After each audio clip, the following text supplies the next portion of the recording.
Oi, pessoas, tudo bem? Hoje estamos aqui mais uma quarta-feira aqui do SEAC, todo mundo feliz, porque a gente vai falar um assunto muito polêmico que é o casamento.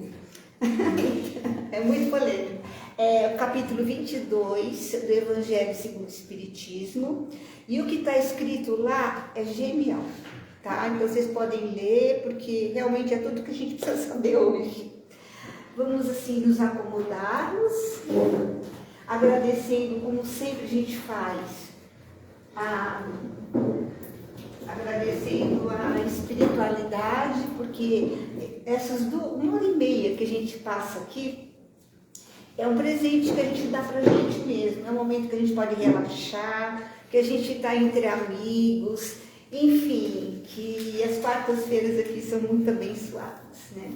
Eu queria dar uns avisos, só um instantinho, que é a 37ª Escola de Aprendizes, que é à tarde, quinta-feira à tarde.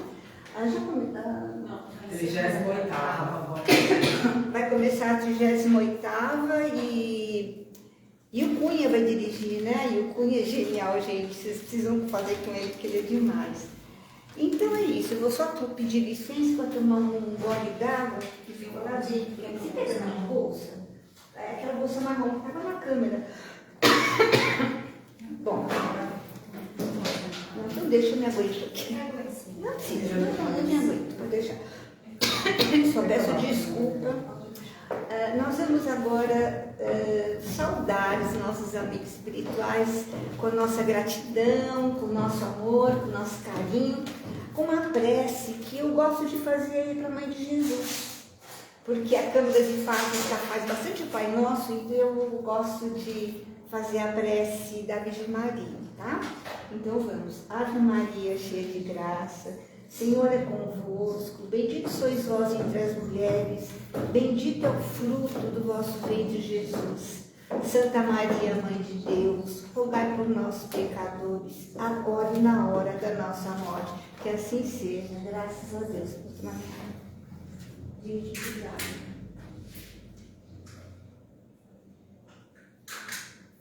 Bom, então nós vamos falar hoje sobre o casamento. E eu fiquei, quando eu soube que eu ia fazer esse tema, eu fiquei refletindo muito, porque na verdade eu fui casada 2 vezes, né? E eu achei ótimo. Eu achei ótimo, o meu primeiro marido, pai das minhas filhas, continua vivo e a gente é muito amigo, ele já está casado de novo. E o meu segundo casamento, infelizmente, o Nel faleceu com 11 meses de casado. Então eu acredito que foi um reencontro de almas, e isso já fazem 18 anos. O capítulo começa com a indissolubilidade do casamento. Se a gente voltar lá para a época de Moisés, lá no começo da humanidade, quem viu a série da Netflix, Maria Madalena, talvez vai lembrar, que os casamentos, eles eram feitos por conta dos bens materiais. Não tinha jeito. Se não tinha dinheiro, não podia casar. E o Jesus, que é aquele, né, nosso Jesus maravilhoso, que eu amo de paixão, em nenhum momento ele disse que precisava casar, segundo as leis da civilização. Assinar papel, nada disso. Porque para Jesus, o que é um casamento? É a junção dos seres que se amam. Só isso. Coisa muito simples.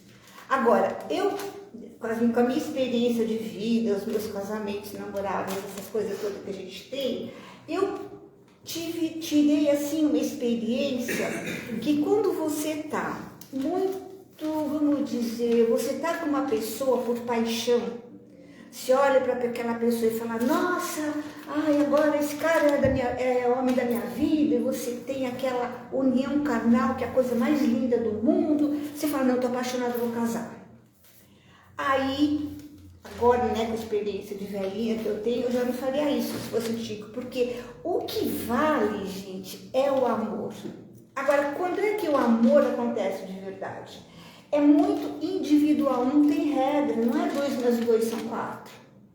Tem pessoas que você se apaixona com um amor, vamos dizer, ai, como é que eu posso explicar? Não é amor crístico, porque não é amor crístico, mas é um amor que você fala, não, vai ser para a vida toda. E aí sim, porque quando você tem uma paixão por uma pessoa e você se dá tão bem, com cumplicidade, com carinho, companheirismo, automaticamente a paixão vira amor. E é isso que Jesus falava, porque o homem e a mulher, não vamos falar nos diferentes gêneros que tem hoje, tá? Vamos ficar no contexto do evangelho que fica mais fácil. O homem e a mulher, eles se atraem pela sexualidade. É assim. É assim com os humanos e assim com os bichos. Lá atrás, o que acontecia? Gente, na época vocês lembram da época da pedrita, né, das cavernas, os caras puxavam as mulheres para dentro das cavernas pelo cabelo. Vocês já devem ter visto essa imagem. Vocês lembram? Pegava a mulher, ai, puxava. Gente, mas a gente está evoluindo, a gente ainda é puxado de outras formas, mas a gente está evoluindo. Então, quando Jesus veio, que a coisa já ficou mais modernizada, né? Ele pregou isso. O que é o casamento? É o amor entre dois seres. E hoje a gente sabe, não importa se é mulher com mulher ou homem com homem, isso não importa. É o amor que você sente pelo outro ser. Esse amor existe, gente. Tem pessoas que... Olha, tem pessoas que falam, ai, eu não acredito no amor, não sei o quê. Se você entrar dentro do inconsciente dessa pessoa que fala, olha, eu não acredito no amor, isso não acontece, vocês vão achar mágoas. Mágoas que podem ser de vidas passadas, que a pessoa pode ter se dado muito mal no amor e trouxe essa mágoa para a vida de hoje. Mas o que a gente tem que fazer para viver com sabedoria? A gente precisa olhar para dentro de nós e tratarmos as nossas mágoas com carinho. Porque o que já passou, passou quando nós éramos outras pessoas. Porque hoje a gente vai olhar para o passado e vai falar assim, nossa, tanta coisa eu não faria igual. Por que a gente fala isso? Porque hoje nós somos diferentes. Cada dia que a gente acorda, a gente está diferente porque a gente teve a vivência do dia anterior. Então, eu acho que a gente precisa acreditar no amor, porque o amor existe aqui no planeta Terra. Só que a gente tem hoje, né, com a modernidade que a gente tem, com tantas literaturas, com tantos psicólogos falando, vamos dizer que a gente tem que ter um pouquinho de cuidado, ou seja, uma sabedoria para reconhecer o amor. É muito individual, não tem regra, sabe? Mas que o amor existe, e que o casamento é bom, é bom. Porque quando duas pessoas estão juntas, que elas se amam, não tem mais coisa mais gostosa que dormir de conchinha. Não, vocês concordam? É aquele aconchego, é aquela segurança. E quando isso acontece, quando a gente tem a felicidade de ter uma pessoa do nosso lado que nos proporciona todo esse carinho, essa confiança, a gente tem que cuidar. Porque quando tem duas pessoas casadas, um dos dois tem que ser mais inteligente que o outro, que é o ponto de equilíbrio no casamento. Porque não é fácil viver a dois. São duas impressões digitais, são duas personalidades diferentes, tudo isso é muito difícil. Mas aí a gente pensa, poxa, vale a pena eu ter paciência. E a gente desenvolve a paciência. E a gente mostra para o outro sem falar. Porque não tem coisa pior que alguém ficar falando, ai, você tinha que fazer isso, você tinha que fazer aquilo. Nossa, não dá. Aí não há amor que resista, não há casamento que resista, sabe? Então, o que acontece? A gente tem que ir com paciência, mostrando por atos e não por palavras. Agora, sabe, não existe nada perfeito. A situação pode mudar e esse casamento não dá certo. Isso não é empecilho, sabe? Jesus já falava isso. Você pode se divorciar. Porque o que é o divórcio? Na nossa sociedade, o divórcio nada mais é do que você vai regularizar uma situação que já terminou. Entendeu? Porque ninguém se divorcia. Não, ninguém não. Existem casos, sim, que o divórcio é complicado, mas a gente está generalizando, que fica mais fácil, tá? Então, quando a gente, um amor termina, um casamento termina, a gente pode se separar, sim. Se vocês lerem esse capítulo no Evangelho, onde está escrito divórcio, vocês vão entender que o divórcio sempre existiu. Na época da Maria Madalena, o marido da Maria Madalena, ele batia muito nela, escondeu a sério e tal. E ela apanhava do marido, até que um dia ela não aguentou mais, e ela falou para o pai dela que ela queria se separar. Aí o pai dela, vendo as marcas todas de violência, falou, tá bom. E quando foi levar esse assunto para a família do marido, que eram judeus muito enraizados, muito materialistas, o marido falou, olha, eu aceito desde que você me pague, e falou uma quantia tão vultuosa, porque o marido da Maria Madalena gostava de poder exercer sobre ela o poder dele. Então era ótimo, cama e mesa, né, gente? Vai, aproveita lá e bate na mulher. Aí, o que aconteceu? O pai da Maria Madalena não tinha o dinheiro para pagar, porque nisso a Maria Madalena já estava morando com o pai dela. Não tinha dinheiro para pagar o marido. Aí, o que aconteceram? Várias coisas que no fim ela acabou fugindo da casa do pai. Um romano pegou a Maria Madalena e ela acabou indo para um bordel para fugir. Não, ao contrário, ela primeiro foi para o bordel, porque foi o lugar que ela foi recebida para poder continuar a vida dela, até que um romano gostou dela e levou ela, e a história é linda e continua tudo isso.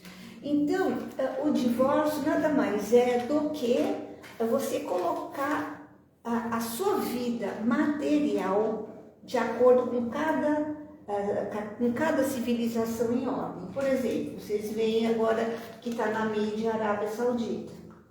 Gente, é muito complicado lá. Gente, eu estava lendo tudo que não pode fazer lá, apesar da mulher já poder dirigir e poder ir no estádio de futebol, ela não pode ir em lugar nenhum sem ter um homem junto com ela. Ela não pode conversar com nenhum homem na rua. Não... Gente, então a Arábia Saudita ainda está parada no tempo. Por quê? Porque é assim que deve ser. Porque a gente tem perguntas que a gente não tem resposta. Por exemplo, o emir lá, o sheik lá da Arábia Saudita é o cara mais rico do mundo. A fortuna dele é não sei quantos trilhões de dólares. Porque eles têm petróleo. Então, a força, a dominação do homem sobre a mulher, eu acredito que vai demorar muitos mil anos para poder se reverter. Já no Ocidente, apesar do nosso movimento de liberdade, ainda está difícil, mas a gente já caminhou muito. Mas os homens ainda são machistas, porque em algumas famílias eles foram educados assim. Então, de repente, não é nem culpa. Quando você tem dentro uma educação dentro de casa, só que a evolução está vindo. Então, o que a gente pode tirar? Esse é um capítulo pequeno, né? Que a gente tem no Evangelho, mas que é muito interessante, porque a gente precisa se autoconhecer. Marcos, beijinho. Estou te vendo agora, que você mandou um boa tarde. Obrigada. Então, eu acho que o autoconhecimento é importante em qualquer situação, principalmente quando a gente conhecer alguém que faz nosso coração bater mais forte, porque para isso independe da idade, tá? A idade é só um número e todo mundo tem direito de amar e direito de ser feliz. Agora, hoje em dia, são necessários alguns cuidados para você se cuidar, para você não sofrer, porque às vezes a gente fica encantado com uma pessoa, aí a gente vai conhecendo e começa a tocar sininho, olha, não gostei disso, não gostei daquilo. O que a gente precisa fazer? Botar o pé, parar, para nos proteger. Porque da mesma maneira que a gente se encantou, a gente se desencanta. a partir do momento que a gente fala pra gente, olha, essa pessoa vai me trazer isso de mágoa, eu acho que a nossa sobrevivência vai fazendo a gente olhar a pessoa com outros olhos. Agora, quando a gente encontrar uma pessoa que faz nosso coração bater mais forte e essa pessoa é encantadora, vamos cultivar. Porque o casamento, eu acho que ninguém nasceu para viver sozinho. O ser humano não nasceu para viver sozinho. E o casamento, ele é importante desde que cada um deles seja respeitado. Sabe, não existe mais aquela coisa de um mandar no outro, não. Existe aquela coisa de vamos juntar forças para ser felizes. Todos nós nascemos de uma relação carnal. Tá? Se os nossos pais não tivessem transado, a gente não estaria aqui, né? Mas o que acontece? Essa união carnal é uma coisa, dentro do espiritismo, é uma coisa tão maravilhosa, gente, que a gente não pode brincar com isso. Quando a gente aprende o quanto de energia que é trocada numa relação sexual, quando a gente estuda e a gente vê a quantidade de espíritos que estão à nossa volta, mesmo que você esteja no ponto culminante da paixão, tá? Aquela conjunção com a possibilidade de acontecer a construção de uma nova vida, é a coisa assim mais maravilhosa que existe na humanidade. Só que hoje isso está muito banal. E tudo que é banal enjoa. Quando você tem a liberdade de você sair com quem você quiser, o que acontece? Você passa a não acreditar no amor. Você fala, vou sair com esse cara hoje, ele é legal, tá? Eu uso preservativo, eu vou numa boa. Aí vem outro. Aí você, uma hora você vai parar para pensar, pô, mas pra quê? Pra quê que eu vou sair com um, sair com o outro? Tudo legal, me divertir, mas o que vai trazer pra gente? Eu não sou moralista, nem tenho preconceito, quero deixar isso muito claro aqui. Mas como a gente entrevista muitas pessoas aqui no SEAC, a gente tem uma vivência do ser humano. E eu vejo várias pessoas falarem, eu não acho mais graça. Mas por que as pessoas falam assim? Porque de repente aquela coisa de amar ficou para trás. Ficou só, o que ficou na frente? O prazer. Prazer tem uma hora que acaba, gente. Todo mundo aqui sabe disso, né? Então, a gente tem que unir as duas coisas, o amor carnal e o amor espiritual. O amor espiritual não é aquela coisa de você virar beato, e homem beato, porque você quer um amor espiritual. Não, o amor espiritual é você entender a beleza quando você encontra uma pessoa que é compatível com você. Sabe, o amor espiritual é quando você olha para outra pessoa e pensa, nossa, eu poderia ficar com essa pessoa o resto da minha vida. Esse é o amor espiritual. Aí vem de dentro de você aquela segurança, aquele aconchego de saber que você tem uma pessoa ali e essa pessoa vai ser para você como se fosse uma plantinha, que você vai ter que cuidar da plantinha. Vai pondo a aguinha toda hora para a plantinha não morrer. E o amor, ele tem que ser regado todos os dias. Cada um vai saber como fazer isso. Então, isso é uma maneira da gente tentar ser feliz. Agora, eu acho que todo mundo passa pela vida da gente, sabe? As pessoas passam pela vida da gente. Então, se realmente um relacionamento acabar, é aquela coisa de autorreflexão. Poxa, acabou por conta disso, então eu vou me refazer como ser humano, eu vou colar os caquinhos, porque ninguém sai de um divórcio feliz, sabe? É uma coisa que machuca. A gente cola os caquinhos da gente, né? Bota, fica bem bonito de novo e parte pra vida. Porque quando, eu não sei, eu tenho tanta fé, tudo é interligado na nossa caminhada, sabe? Tudo que acontece pra gente é perfeito.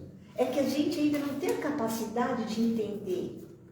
A gente tem muita pergunta que a gente não tem resposta. tem muitas coisas que mesmo se a gente tivesse resposta, a gente poderia usar de uma forma errada. Então é isso, só que hoje é curtinho aqui de fato, mas eu acho que é uma boa reflexão que a gente tem, cada um de nós tem que fazer. Porque às vezes a gente veja, que nem eu que já terminei um casamento, e eu analisei muito por que eu pedi o divórcio, fui eu que quis, do pai das minhas filhas, e eu faria tudo de novo hoje, porque eu tive razão para fazer isso. Sabe? Então eu tentei, teve uma hora que não deu. Mas por quê? Porque o Reinaldo tinha que ter passado pela minha vida para me dar a Simone e a Aline. E hoje nós somos os melhores amigos, ele e a mulher dele, ele está casado também. Ele vem na minha casa, a gente sabe que a gente nasceu para ser irmão. Que se eu precisar do outro, a gente está lá. Mas eu ainda prefiro que ele fique lá perto da mulher dele, porque ele virou velho chato, sabe? Então, virou velho chato. Então, tem a mesma idade que eu, mas ele é chato, sabe? Aí, Reinaldo, desculpa. Ele parou no tempo. O que vai fazer? Né? Acontece, né? Então é isso, gente. Vamos pensar assim, em ser feliz. A nossa vida é nossa. Ela é dirigida pela gente. Então a gente tem que ter sabedoria para ser feliz, porque a gente não nasceu para ser infeliz. A gente quebra a cara, mas se caiu, quebrou a cara, levanta, lava o rosto e segue em frente. Porque só através das quedas que a gente vai melhorar como ser humano, a gente vai ficar um pouquinho melhor, tá? Beijo para vocês. Quarta-feira a gente tá junto de novo, tá? Aí a gente vai falar sobre, como é que é? Quando a gente nasce de novo, perdi a palavra. Reencarnação. Aí também é bem legal. Tchau.